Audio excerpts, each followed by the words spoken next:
Welcome everyone to the On Passive Kenya weekly webinar held every Saturday at 12:30 p.m. Eastern Time. We are very, very glad that you are here with us today. Today's topic is testing the final rollout.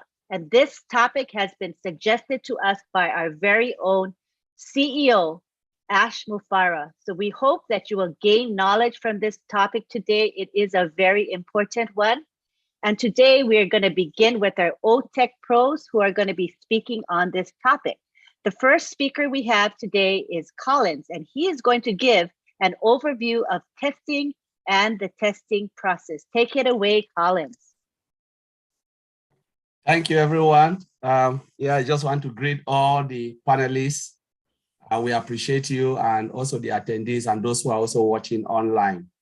So as Lynn have just said, we will be talking about testing and data migration. So it's a topic that has been chosen by our CEO, Mr. Ash Mufara. The reason why he chose this topic is because sometimes there are questions that most of the founders ask, not because just because they have little understanding of how technology works. There is no way you can put out a piece of functions out there without testing properly. We already know the effect, what will happen. It is devastating, it is costly, and sometimes lawsuit will even follow the company. There's lots of jobs, lot of crazy things that will happen, if you don't really test your software properly. It's just easy because as our brother Bob said, you just have one bullet, just one shot. And when you shoot it, you miss, that's it, you're gone, and there's no way. But when you get the target, you are there forever. And we are here just to explain that particular thing. We've been hearing our CEO talk about testing, migration. So he said, go and explain. It's just a tiny thing, but it's massive, really massive. So we've talked about it last night, today morning, I think OTech Pro, and we want to explain why testing, what is the meaning of testing? Testing is about verifying to ensure that the software that you build meet and exceed customer expectation. So if your software does not meet customer expectation, nobody will buy it. It's like you have something and your competitor also have it. What is there in yours that will make the other customer come? Because we're talking about customer loyalty. There are a lot of products out there, but what is in your product that will make someone who is a loyal customer to another company for almost 10, 15 years to live where they are, come to you? That is the thing that we are talking. And when you want to test, you look at all of those things out of the box. What is in your own product that makes someone to come? So you have to test to make sure what you are building meet and exceed, not only meet, but exceed customer expectation. Because customers want to get more for less. They want to get a lot for nothing. And if you don't give them that thing, they will never come. Something that they will go back and say, wow, this product is crazy. So we'll look at testing. I'll share my screen and let's go through the process, just a little bit high level. Don't worry if you don't get it, but it's just to give you a basic understanding of what is happening behind the scene in testing. So let me just share my screen. So we have the first bit is testing and data migration. Why testing? Why do we test? Why should we test a product? So we look at it. We said, why should we test? One, you want to gain customer confidence. You need to build your customer confidence by testing. Once you test and you agree, wow, this thing is really good. This particular product you have, be it or mail, we have a lot of products behind. Remember when we saw our old founder, all of us were like crying. We love it. Old founder build our confidence because we know, wow, this is really great. This is something that we can love. There's nobody in OnPassive who doesn't love the old founder screen. When we move from old founder from go founder to old founder, now we need to check the software adaptability. How is the software adaptable to different environment? Because remember, people will be buying our software, moving like old staff, as Bob talked about old staff, a lot of companies will come. They will buy it and then try to integrate it with other software, other applications that they have in-house.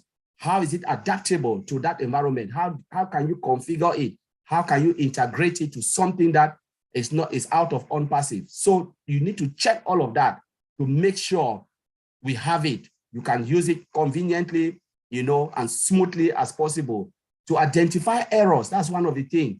You need to test to identify errors because you know error is costly. You identify it quickly and you fix it, you resolve it. To avoid extra costs, we know the cost. Maddie talk about that, and we will listen to the cost again. Bob will talk about it. Oliver talk about it. You know, it's just so costly if you miss it. You know, there are loss of lives, a lot of things, not only cost financially, people lost their job and even loss of life. I think Maddie will give a lot of examples about the cost. You know, to accelerate software development, you know, the more you find the error, they fix it, it moves again because the programmers and the developers can build on new functionality. But if you don't test it, what happens? It delays the progress, you know, to avoid risks that can happen. Anything can happen and the company will shut down and then optimize businesses. What happens? Your revenue will go up. The more you test, you get more revenue because people love it, they'll come in. That's the reason why we test, to do all of these things, you know. And then type of testing, we'll talk these are the main category, functional and non-functional testing. So you test based on the function that they have built. For instance, that you look at the login screen when you want to go to your email. That is the login screen. You go in, you test, enter, you know, the password field, the username field, the password field, you know, you can either click or cancel, okay or cancel, all of those things, all of those little buttons, they are all functionality, reset password, all of those in their functions. So you want to verify, you want to test that function. That is what is called functional testing. Now, non-functional testing is the testing that are not related to the function, but it comes, again, it's so important, very, very important, because you talk about volume. How many people will come? Because sometimes when we test in-house, we don't think about those volume. We think about 1 or 2 people sitting there, clicking the button and say, wow, this function is great. But have you think about when 1 million people click on that button, what will happen? Will the system crash? That is non-functional part of it.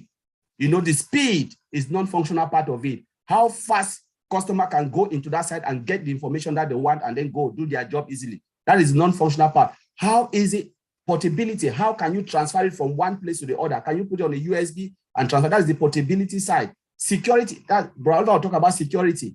You know, all of those things, they are the things that are not related to the function, but they are so important because if you don't check all of those things, and the moment you put it out, anything happen, your business shut down. You just hear there's no on-passive anymore. And what will happen?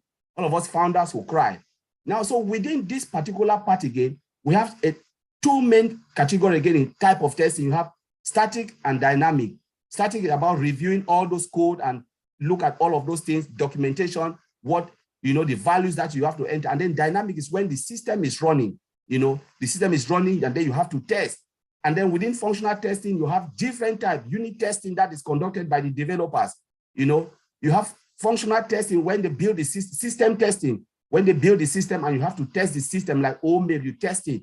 You have system integration when you integrate one OMail to ODEX and all of those are integrations. So you have to test to see if they can work together.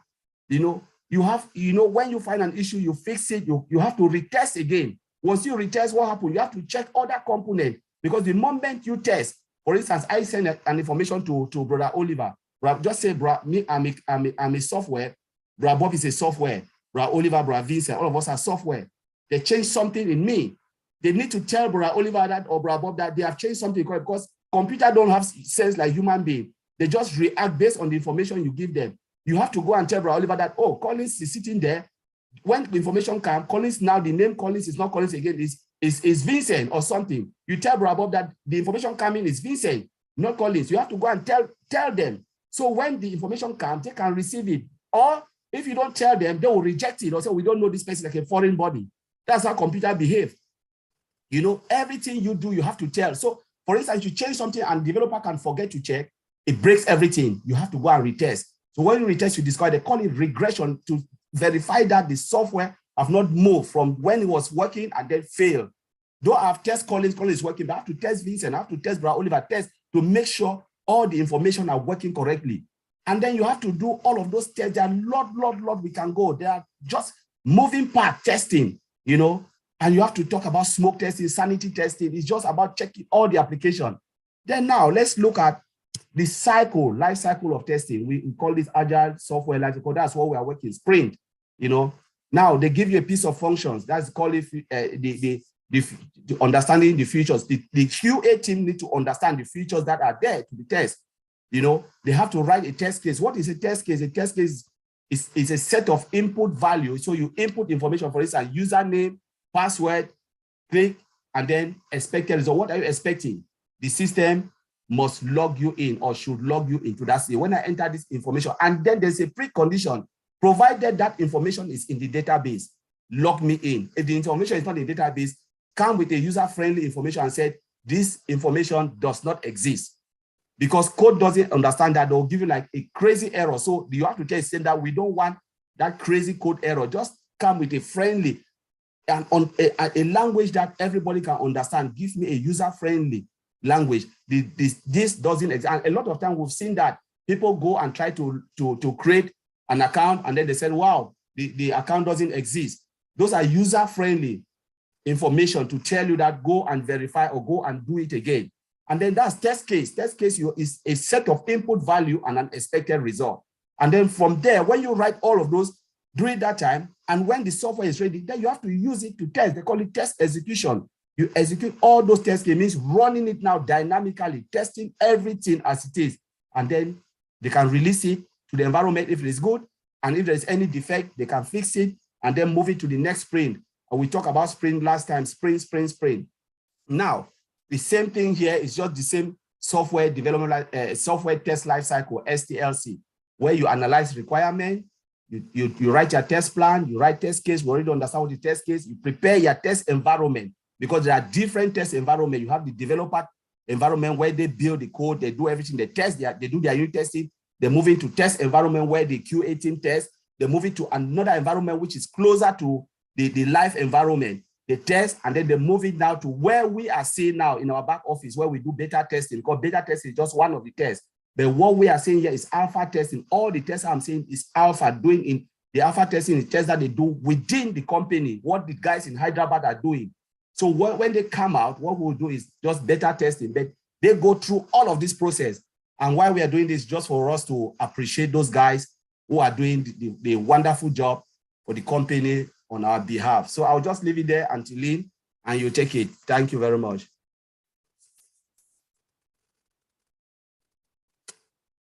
Thank you very much. That was awesome. A great overview. Next, we go to Oliver Fonte, and he's going to talk about the importance of security testing. Hi, everybody. Thank you, Antilene. Collins, wonderful presentation. Bob, Vincent, Grace, Marcien, CV, and the rest. I can't call everybody. I just want to say thank you for being here. And today we're going to talk about security testing. And security testing begins from the first phase, or the planning. The planning of the security testing is from the first phase, which is the planning phase, the analysis that they'll give. We need to start planning and talking about security, how they're going to integrate security in the first phase to the second phase to the last phase that they have to roll it out. You have to start from the planning phase. And after they've done that, now we'll ask ourselves, security testing. It's a type of software testing that uncover vulnerability, threat, risk in a software application and prevent malicious attack from intruders. For that phase one, as they're writing down the code, they're preparing the code, the test cases, they have to make sure that security has, the security engineers are also part of the coding to write the code, how they are going to attack or make sure that they cannot attack that particular product as it's starting from phase one. Then the purpose of the security testing is to identify all possible loopholes to make sure that phase one, the security engineers also make sure that there's no loopholes that are blocking everything. After they've passed that sprint, the phase one sprint, that everything has been tested, check, phase one, check, they move now to phase two. You know, then now, why do we perform security testing? And why is it important? Same thing. Security testing is to identify the threat in the system and malicious, potential malicious or vulnerability, so that the threat can be encounter and system does not stop functioning. So now this is still phase one. This is still phase one. All these components, they have to be in phase one to make sure that the security engineers, why the developers are also preparing the code. Now they have to make sure that all these other parts are in there. Come now, why? What type of security testing do we do, and how do we perform this? So when it comes to security, there's always that why, how, and what. These three things: how, why, and what. We have to ask these three things to make sure that the security check and the security testing and the security in every phase of that process. So now we'll go to the how. We've already talked about the why, the what. Now we're talking now about the how. The how now is how are they going to do it? How are they going to perform it from the phase one? We talk about vulnerability testing. Vulnerability scanning, I'm sorry. When they scan, how do they scan? This is done through automated software. There are software that they use like nurses. I don't want to call the names of the tools, but they have to scan that phase one process. When they finish that phase, that phase, they have to make sure they scan it so that it's scanned to make sure there's nothing, all the security checks, all the features that of the security that they've been tested and checked good. Now also comes security scanning again. You know, there's automated scanning. I'll come back to this automated and the security scanning. The security engineers also make sure they run a security check, a security scanning again to make sure that the vulnerability scanning that they did, everything is intact before they can move to the next phase. I'll leave security assessment and audit assessment to my brother Bob Takusi, and then now comes the security posture testing. This is a combination of the security scanning and the risk assessment that my brother Bob will talk about it. That they make sure that they run now another security posture assessment, and to make sure everything runs perfectly before they approve that check box. That okay, the next spring now we can start with the second phase, and this go over and over and over until we get to the last phase that has to be rolled out, and they cannot just roll it out like that without checking, without the security check in a non-production environment. They have to check it there, run it there, maybe for 1 day or 2 days to make sure that all those checks. My brother Bob will come into that to explain that audit, the security audit and the risk assessment on that. He is going to explain that also. Then we come now, we do understand that we have artificial intelligence. That's for me, that's the best thing that has happened in the technology company. And I'm proud to be that. I'm proud to be a founder to a company in the tech world that AI, they are the first people to use all the AI, the futures in our products that keep us at the top. Because most of the products that are out there, we do know they don't have AI from scratch. We do have AI from scratch, so we can hit our chest and we have to be proud. The CEO said that we should be proud of ourselves and congratulate ourselves. Now the AI part, the AI machine learning algorithms incorporate new vulnerability discoveries. Does that continues improving and exploiting that threat detection capability? That one is powerful. We do know that. That AI comes with its own security. You know, AI comes with its own security. So for us to do security check, we have to use AI also to make sure that we run that automated security check continuously to make sure that that phase of that phase also is good and ready to go. AI also enables that they don't consume too much time. Once the algorithms they've perfected themselves, we don't use too much time to do the security checking. But me, for one, like I'll say, I always want to do manual check. But when you do the manual security check, you have control that you can easily dictate a few things.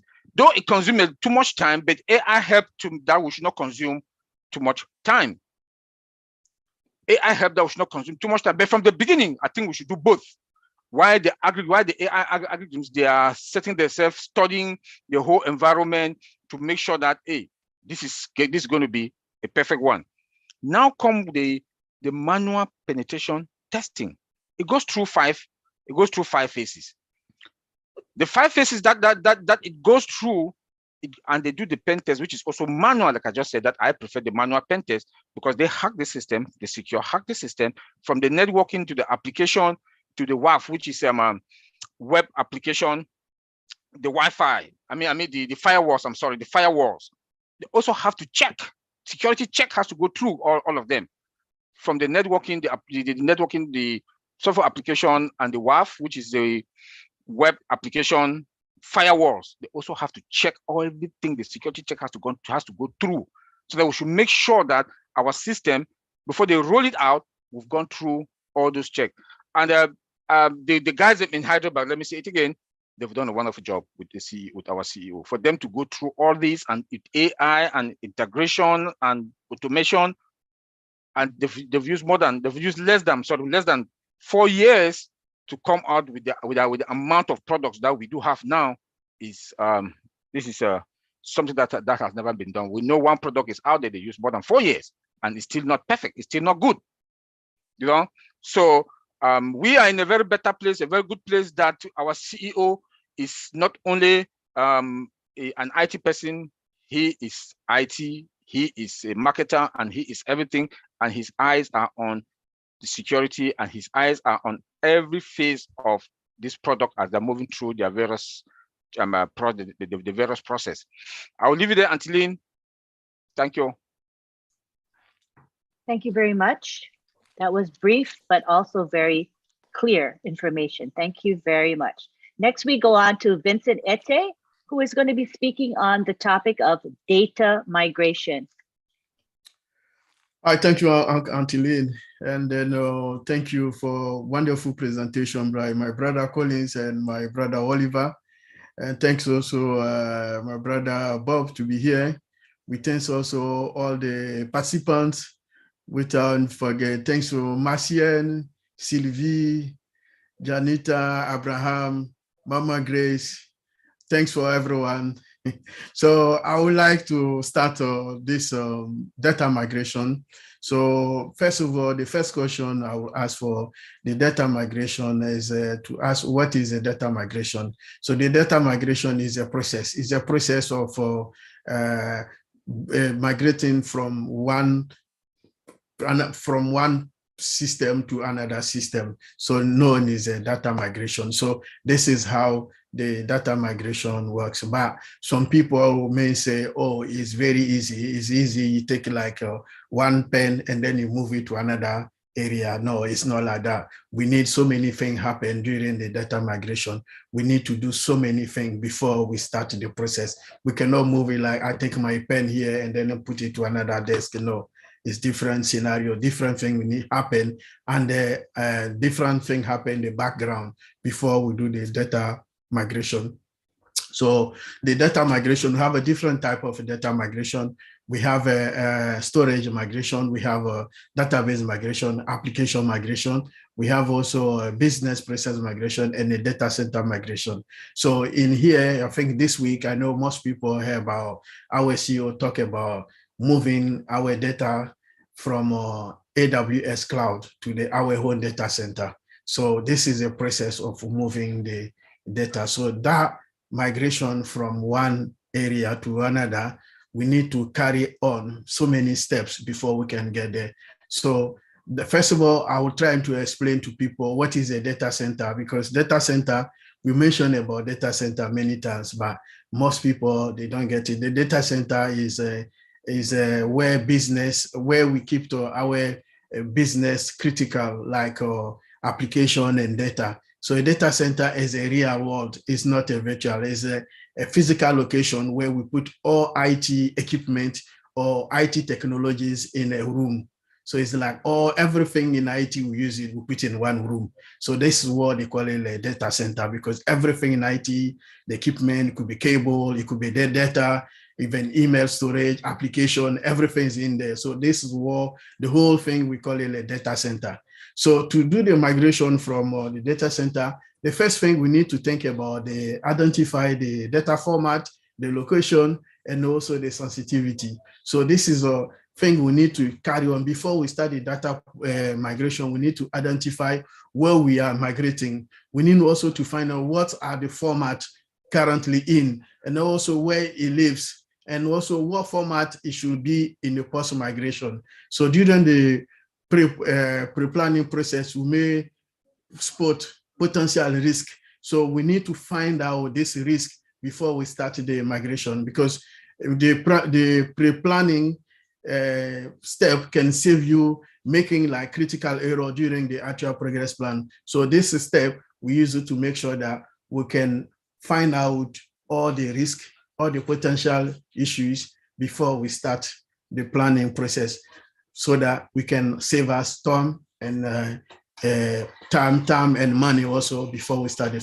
So the second step we need to move in, we need to move on also the planning for the size and the scope of the project. So we need to also find out the size of the project, define the scope of the data migration plan. So plan out the resources we need to use during the planning, and also put in place a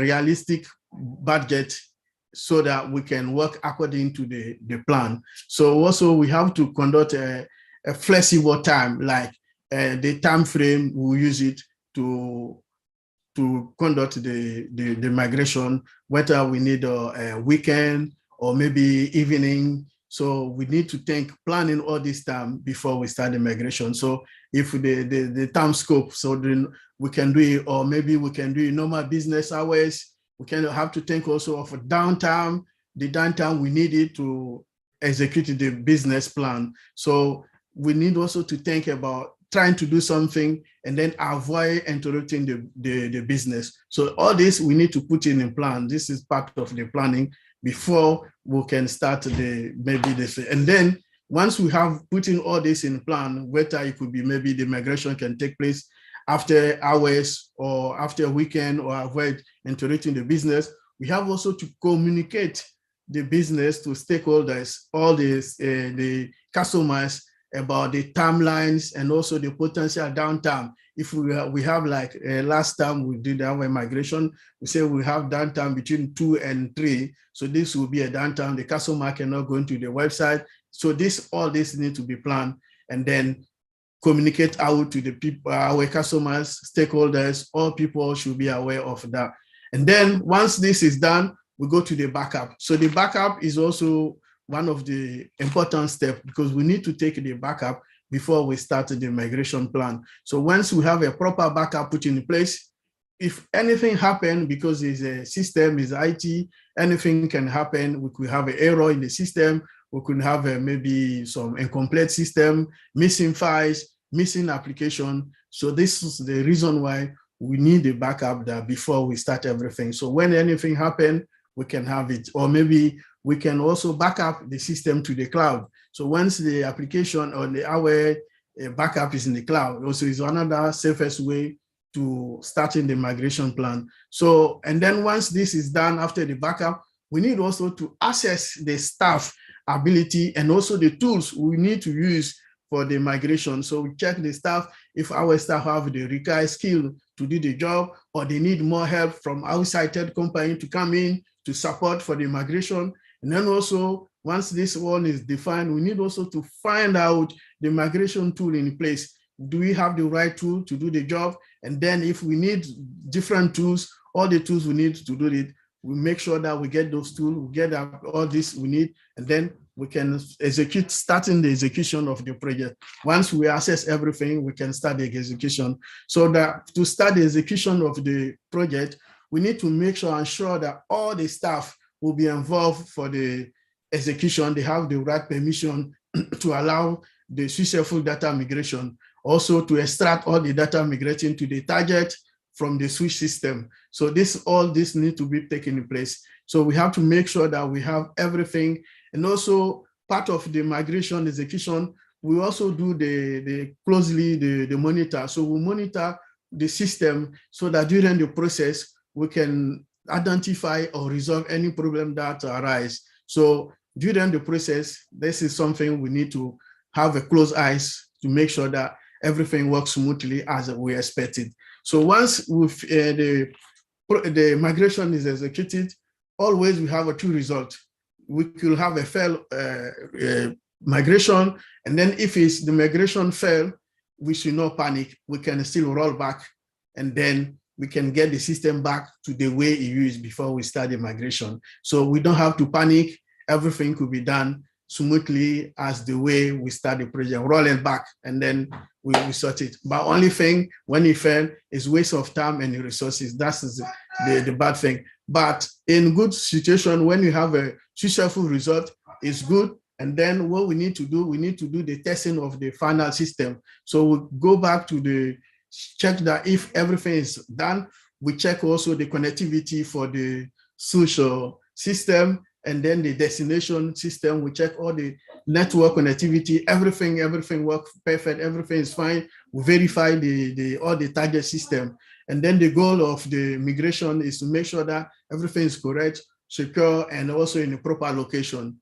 So this is what we need to do. So once we get that, we get to my brother Collins, and then we say, okay, we need to test the system. So when it comes to testing, no one can beat my brother Collins. So we go back to Brother Collins testing. So we need the unit testing, we need system testing, volume testing, web testing, and then also we do the batch application testing. So if someone want to get more about testing, want to understand more, you go to refer to my brother Collins. This is his area. So no one can beat him in this area of testing. So this testing is a very important part of the migration, because before we start the migration, we do the testing.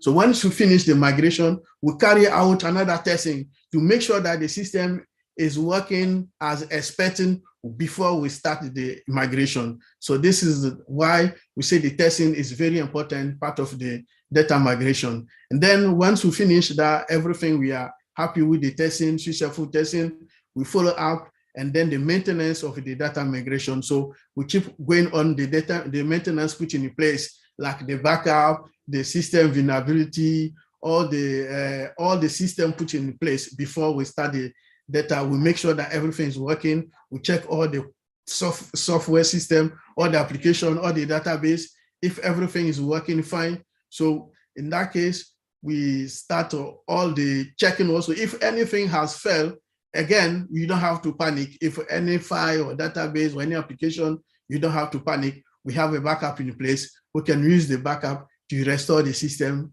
and then make sure that the system works as the way we're expecting, or work before we start in the migration plan. So this is exactly what we need to do about the data migration. So thank you, all of us, and then I'll leave it to Antolin. Oh my, Vincent. Data migration isn't as simple as I thought. I thought it was like clicking a button and voila, the data migration happens. So luckily I have the OTIC pros to advise me that this is not the case. It is a very complex, involved process. So thank you so much for educating me, so I know better now. Next, we have Bob Takusi, and his topic is compliance and security audit. Go ahead, Bob. All right. Hello, everyone. Greetings from Bel Air, Maryland. It's afternoon here in Bel Air. It's a beautiful day. I want to give a shout out to my sisters. I see them, my beautiful sisters, Marcienne and Sylvie. Good to see you. My fellow brothers, Oliver, Collins, Vincent. And I also like to say hello to Sister Grace. Sister Grace, good to see you. Abraham, good to see you. Mamadou Jallo, good to see you. And I also want to say hello to my sister, Maria Aquino. Good to see you. And I want to also acknowledge Miss Kerry Young. Thank you for your contribution yesterday. We look forward to working with you. Good to see you. So for those of us who are plugged in, who are really plugged in, who are following up what is going on with OnPassive for a while, I think it is a fair statement to say, and rightfully so, that upon the launching of OnPassive is going to be the greatest, if not the greatest company that has ever existed, that has ever come forth to the world. And I say so with certainty, based on the impact that she will have, not only to her founders or her customers, but to the world at large. We know that we are coming to the world with multiple products. We're in several countries, more than 200 countries worldwide. We have all these products. We're going to be serving the entire world. We're going to be delivering our services. We're going to be receiving payment for our services. So we're going to collect personal information from people around the world. And we know in all these countries, there are rules and regulations, there are laws, there are compliance regulations that as OnPassive as a company, she will have to adhere to these rules and regulations around the world. We also know that our founder, Mr. Ash Mufara, is a very, very, very highly ethical man. So we are building OnPassive very mindful that countries around the world have rules that we as OnPassive have to comply with.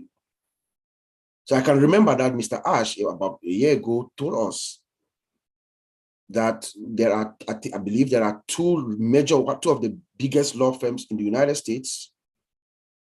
When it comes to intellectual property and compliance, I believe one is in New York and there's another one in Washington, DC, he said, that are representing us. In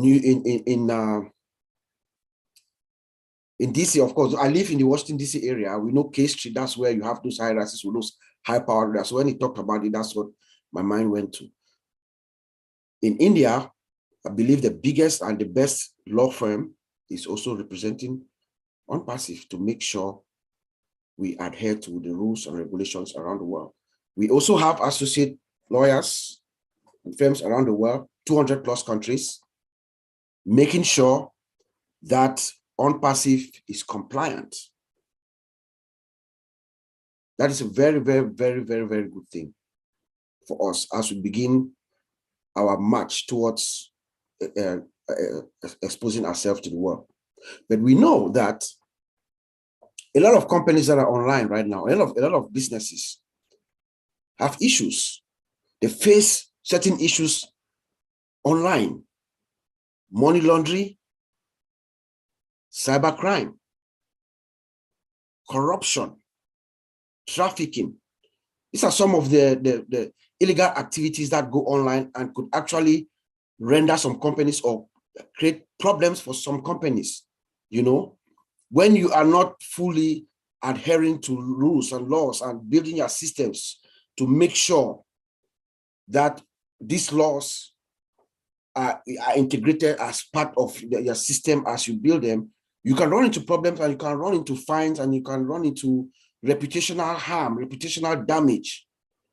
When a system as complex as OnPassive is being used for trafficking, for instance, or it's being used for corruption and crime and things like that. But having the CEO that we have, who is a very, very, very, very ethical man, he wants to correct the corruption, he wants to do right. OnPassive is not only is for the everyday human being, it's a system that is coming in with a total internet solution for everyone to have something to use within our ecosystem. Everyone. It's a total internet solution. So he makes sure that we are integrating anti-money laundering within our system. He told us that overtly, we heard. That is what OnPassive is. So when it comes to the money laundering and the cybercrime and all these things, and then my brother Oliver always insists on telling us the importance and the inherent detective capability of artificial intelligence is working for us, is on our favor. So with that, we will be able to repel this illegal activity that is online that could impact us. We are going to be able to take care of that problem. The money laundering issues, the cyber crimes. In fact, OnPassive is bad news to scammers. I've said this before. Bad news to scammers. The system is going to fish you out.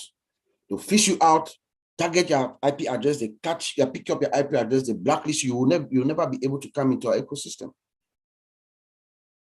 We are collecting payments from all over the world, from people. Credit card payments, you know, crypto, whatever means that people are going to be paying for their services that we render to them. So we must have a system that protects their personal information. We are going to be collecting credit card information. your credit card number, your name, your address, your this. So countries around the world, they have privacy laws that we must comply with when we are collecting personal data. There's a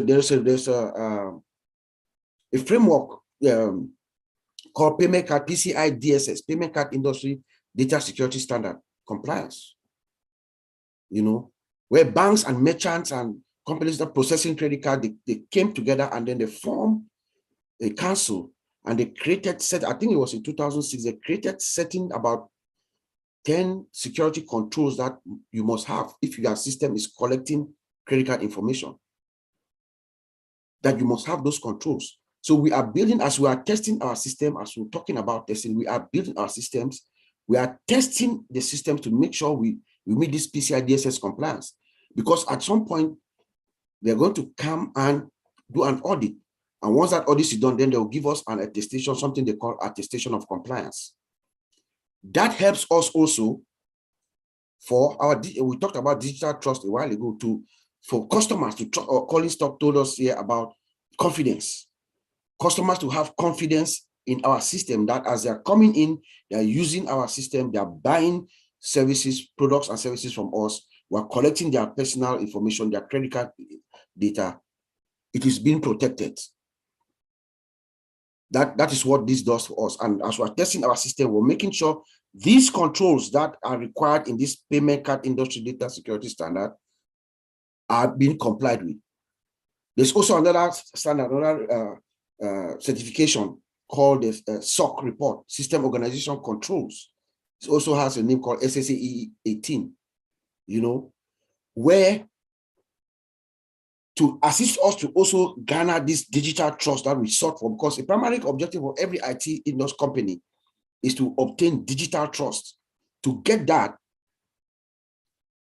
we could call in one of the big four accounting firms, like PricewaterhouseCoopers or KPMG or Ernst & Young, you name, there are so many of them. And they can come and audit our system. A thorough IT audit from processes top to bottom, and then they'll give us that attestation as well to help us with our digital trust. There's also something called ISO, for a company like Unpassive, which is a multinational corporation, there's ISO 27000 and 27001. It's also another certification that a third party can give for us to get that trust. So we test our system to make sure we are adhering or will adhere to these compliance regulations. Those of us who are here in North America, I'm sure there's some other regulations around the world. There's something called HIPAA, the Health Insurance Portability and Accountability Act.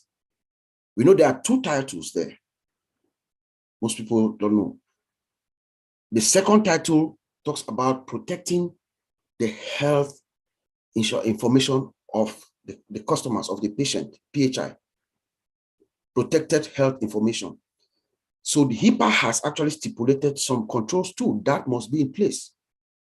So as we are testing, we are making sure that we adhere to those standards.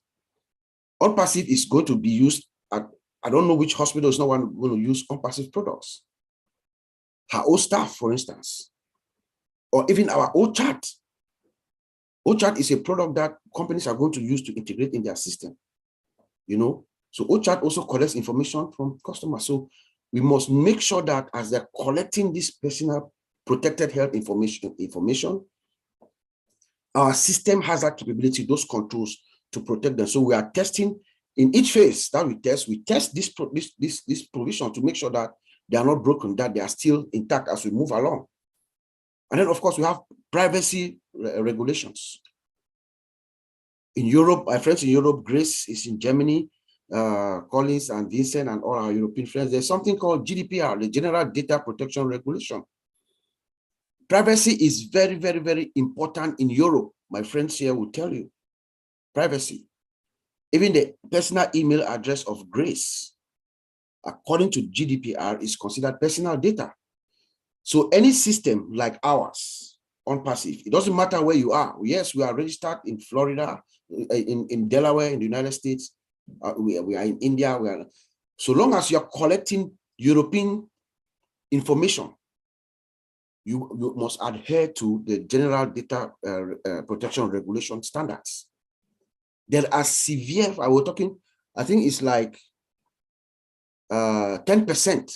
They will charge you if you violate this law. They will charge you 10% of your gross revenue for the year. Melon Bank, I think Facebook and a few companies have faced these penalties. I mean, they're talking millions and hundreds of millions of dollars. So we are building our system mindful of these regulations, and we are testing the system as we move along on each phase. In the United States, we have something called CCPA, California Consumer Protection Act. It's in California. In New York, there's something called New York State Privacy. There's in most states in Canada, there are privacy rules, just like GDPR. In South America, there's something called Latin America regulation. There are regulations all around the world protecting privacy information. So as we are building and we are moving along, we are testing on each phase. We are making sure that these controls continue to stay in place and they are effective as we go along. The next thing I'll talk about, as my brothers have alluded, is security audit. Security audit is very broad. I'm a security analyst. It's a very broad discipline. It's a broad field. But I will limit our discussion to just to the development activities for this product as we're speaking, to make it brief, not to confuse anyone. And as like Oliver said, we don't have to understand anything. These are just informational stories we are telling you just so we will understand the magnitude of OnPassive and appreciate the time that it has taken, less time, because that's one of the stories that will be told when OnPassive launches, is how fast, the less time that it was taking. That is a story that historians, IT historians are going to write about OnPassive, because for us, those of us who are here, we think it's a miracle for us to be at this point where we are actually talking about testing and the final rollout. So when we talk about security audit on each phase, remember now, from what Mr. Collins said to what Vincent said, we are doing our testing in each phase. That's the policy. That is what is required of us to do, is the policy. But as my brother Oliver always says, he has said this about more than 100 times, we always trust, but we verify. So what the security audit does now is, we go back now and we look at everything that they've said that they're doing. Are they really doing what they are doing? So we go back and we audit, we do semi-risk assessment on each phase. So we make sure, for instance, this version of code, is it compatible? Is the system security, application security still intact? When you move the code, when you changed it, you upgraded it, that last sprint, did we break anything? So we go in now, we verify that they are adhering to that, following the process. Collins talked about testing the code, static and dynamic code analysis. Yes, are they really doing it? Show me proof, trust, be verify. Okay, show me how you did it. Show me the meeting that you held, that you had this code review. Because that is static code analysis, right? The developer comes with their code that they've written, they check, you sit with your peers, you do a peer-to-peer review. And in those cases, sometimes they can identify, oh, you are doing this wrong, the security gap here. So that's how they do it. You look at it. So I want to see that review. That's how we do the audit. You are conducting, okay, after you do that, you do your dynamic analysis. After you deploy your code, you check out the code, you make the changes. Do you run your scan to make sure that there are no vulnerability flaws? Show me the result of the scan. So that is how we do it. We run that assessment on each time that there is a change. We also do access control, very critical. We audit, we check, because you must have the person who is checking out that code, the person who is working on that component, that particular functionality, must be the one that is only the one that is authorized to be able to have access to that code, to check it out, make changes and check it back in. So we make sure that the access is actually really restricted. I will ask Vincent to show me the line, give me a screenshot of the console where the rules are. So that's how we do the audit. And then my brother Oliver talks a lot about penetration testing, automated manner. Oliver was very detailed in his explanation. Do you do it? Do you do this vulnerability scan? Do you do the penetration testing? Where is your result? Show me. Show me. When you get this result, when you run this test, how do you categorize the flaws, the defects that we find? Do you categorize them into low, medium, high? If you do, show me. Let me see. Okay, what do you do? How fast does it take? What is the turnover to fix this before the next bill, before the next sprint, so that everything has been taken care of? So we audit that. You do security audit to make sure they are actually, you trust but verify. You verifying what they are doing. OnPassive is very, we're building multiple applications, and then we're integrating them. So I want to see the deployment integration code. How is it done? Test it, show me. Let's make sure that it is actually integrating all components, all these various products that need to be integrated together. We want to see. So trust but verify. Is it automated? How does the organization actually automate the process? How is it done? Show me. So I want to see. And then, of course, lastly, we have change management. You know, the change management process, is it documented, and does it really define what has to be done? The testing process that it takes. So all this is how we actually do an audit, and we do this for each phase. Each time that Collins' team, they give a go ahead for the last sprint, this is good, the MVP, move to this next phase. We have to run through that to make sure that to actually verify this. All this, in effect, helps us at the end of the day, because testing is the most critical aspect of a system development. Testing. Someone like Collins, who is here, who is a QA manager, he's actually involved in the process from the beginning, from when they sit on the table to design the system, decide the requirements. He's actually in that process, also coming up with his strategy, his test cases, his test plans, manual, automated, as he told us, all throughout, because he has to understand the in-depth functionality to come up with this thing. And then we test the system so that when he gives that check that it is good to go, the customers will now want the product, will like the product, our end result. Remember, we have one bullet. OnPassive does have one bullet, like he said. We're going to have to take some customers. Companies are going to flock to OnPassive. Businesses with their employees. So once we roll out, we have one shot. We cannot fail, because if we fail, we'll lose digital trust. I'll send it back to you, Antilin. Thank you so much. Thank you very much, Bob Takusi. That was excellent. Now we're going to take it to our panelists. Hello, panelists. I hope you enjoyed the presentation today. We do have a few minutes now to have a question and answer session. So if you would like to ask a question or make a comment, raise your hand electronically and you can say your piece.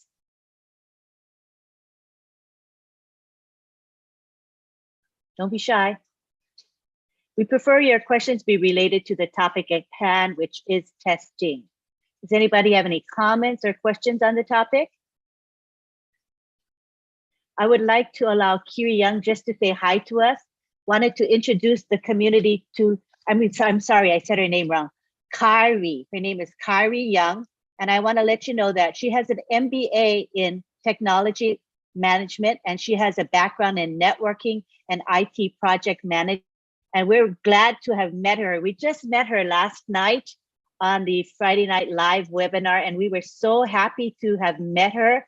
She will be contributing to our webinar in the future, but I just wanted you to say hello, Kyrie, to the community. Please unmute yourself. Hello, hello, hello. Good, great, and awesome day to everybody.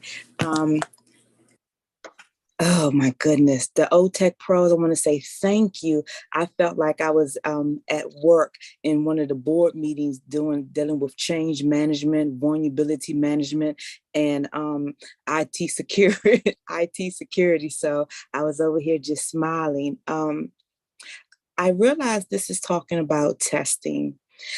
I would like to give maybe just 1 minute and how I try to explain testing the system life cycle with the human life cycle.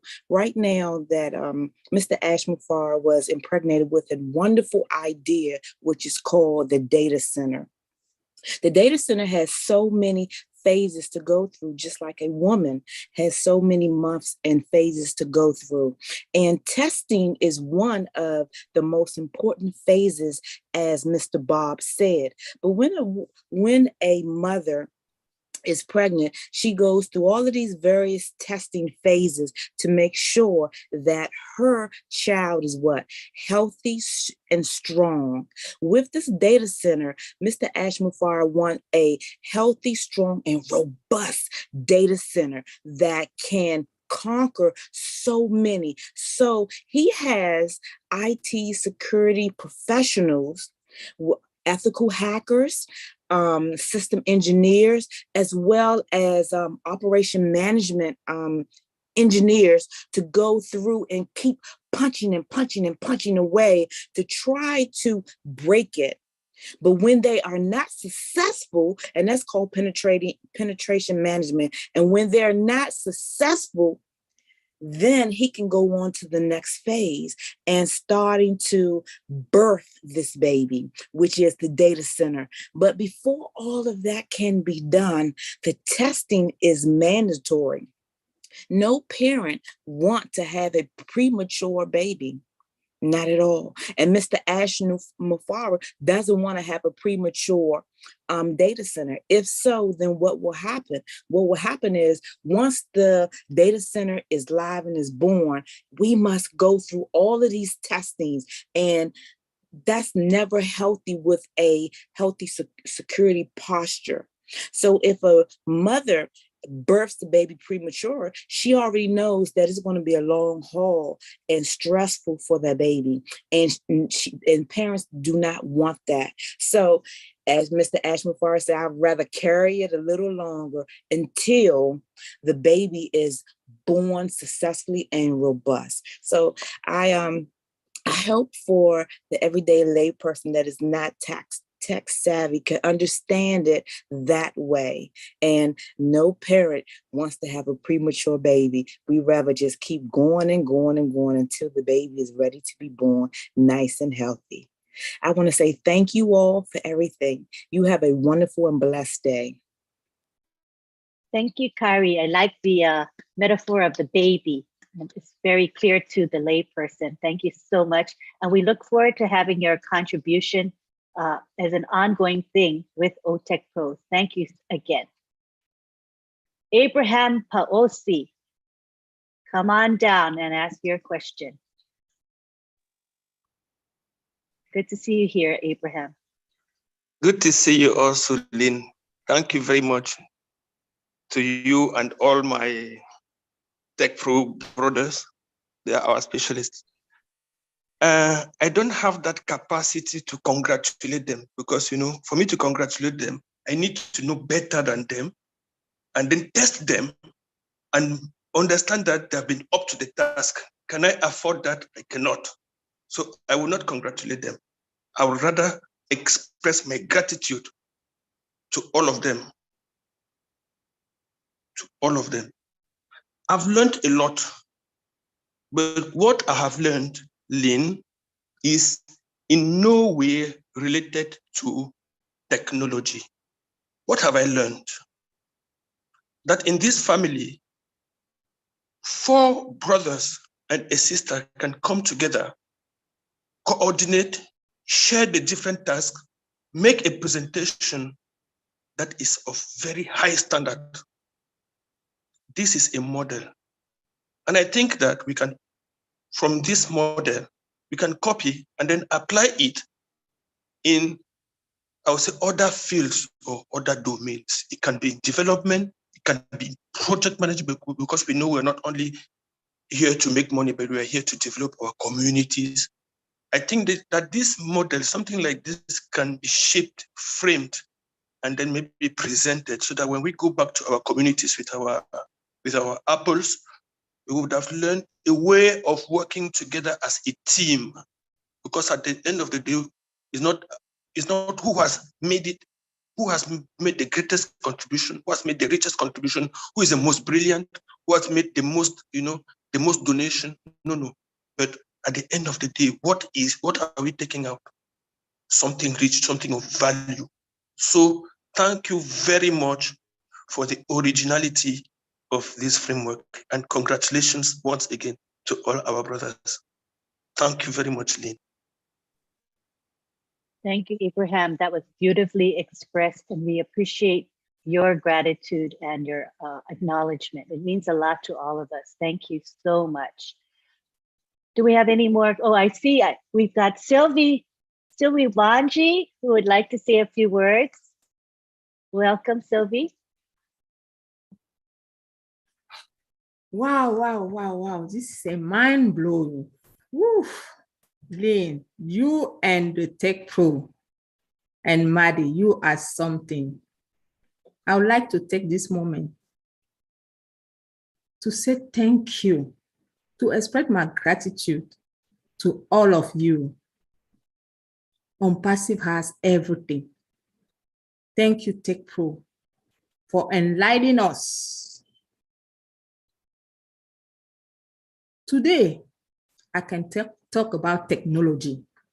I am no longer doing the basic or the introduction to technology. Thank you for that. Throughout the presentation, I was hearing testing, security, migration, and what I noticed is, what caught my mind is testing. Our Tech Pro talk about automation testing and manual testing. That is amazing. Look at me explaining that, understanding that. I can say thank you to you guys. So now I understand what our CEO and the tech team in Hyderabad and all over the world working for the sake of our, wealth, our future wealth. I understand what they're going through, working hard.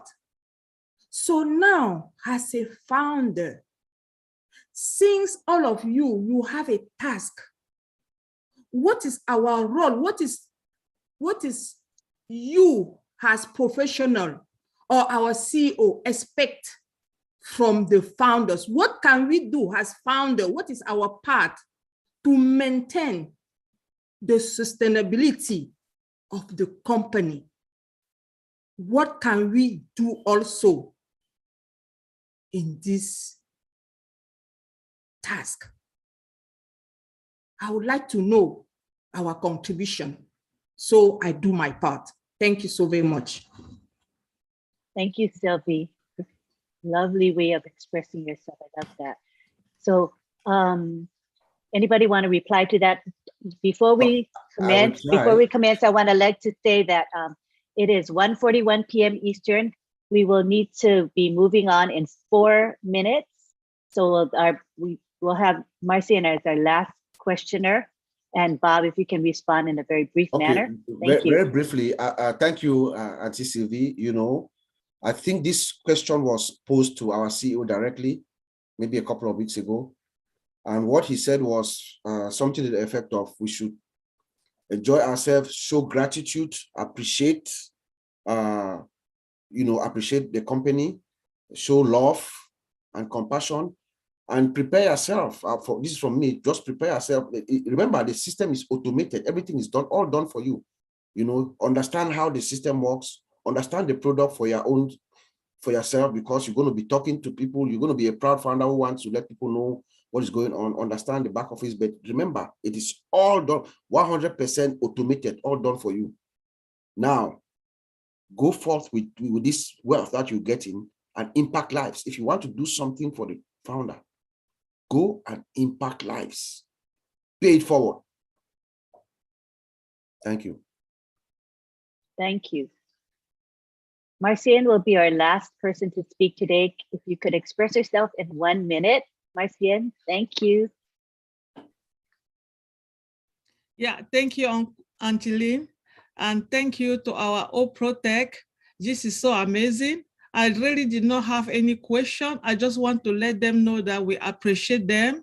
We appreciate all the hard work that they've been doing. I particularly, they start teaching me about all of this 2 years ago since I joined on Passive. I have a privilege to have the one-on-one with Bob and Vince and Oliver, and I really appreciate. So I'm glad that they're taking the knowledge now with Auntie Lynn out to the world. And I'm really, really, really happy. I'm a proud founder, as you all know. I can go out there and walk with my head very high and tall, because I know we are in the greatest place and the world will never be the same for me and for all the founders. So if you are a guest in Kenya, if you are a guest around the world and you are listening to us, don't wait, because we have just 11 days left, maybe 10 days in another part of the world. Get in, it's $97 and you will never regret it. That will be the best $97, making it for your lifetime. This is an opportunity, don't miss it. Forever, you will be fine. Thank you so much. Thank you, Marcian. That was lovely as well. All right, I think we're going to wrap up now. It's 1:44 p.m. I want to thank you all for being here. We had great attendance. I see we currently have 156 participants. Every week we're getting more and more, and we have a lot of regulars. So we want to thank you and appreciate you for your loyalty. It really matters to us. And so on behalf of the OTech Pros, thank you very much. Remember, this webinar is every Saturday at 12:30 p.m. It is preceded by the OTech Pros webinar, which happens at 11 a.m. Eastern. So why not come to both? Start at 11 with OTech Pros and move right on to Kenya, and you'll hear the topic twice. And that means you're going to learn even more. I also want to encourage you to join the OTech Pros YouTube channel. Please subscribe and click the bell icon to be notified when new videos are posted. The link to OTech Pros YouTube channel is in the chat. I posted it right there, but you can do a search on YouTube as well. So you'll get all the techie webinars all in one place when you subscribe. Thank you again to everyone for being here. Gladys Naboro is usually here. She's on the road for a few weeks, but she will drop in if she has internet, she'll be dropping in. So today she didn't have that ability, but we know she's doing fine. She's doing just great, but she's going to be traveling for a few weeks. Thank you again to everyone, and we'll see you next Saturday at the same time. Aloha to everyone. I'm going to unmute everybody so that you can say bye-bye to one another. Go ahead and say bye-bye. Aloha. Bye from Everyone. Friends from Houston. Bye-bye. Bye from Thank you all so Aloha. much. Bye-bye. Happy Great. weekend, guys. Stay safe. Bye-bye. Bye. Bye. God bless you all. Bye from Bye-bye. South Africa. Very much. Remain Bye, safe. Alan. Bye, Abraham. Thank you, Bye. Teddy. Thank you all. Bye, Thank you. Modu. Happy Have a weekend. wonderful day. Yes. Bye-bye. Bye, Grace. Bye, sweetie. Love from Houston, Texas.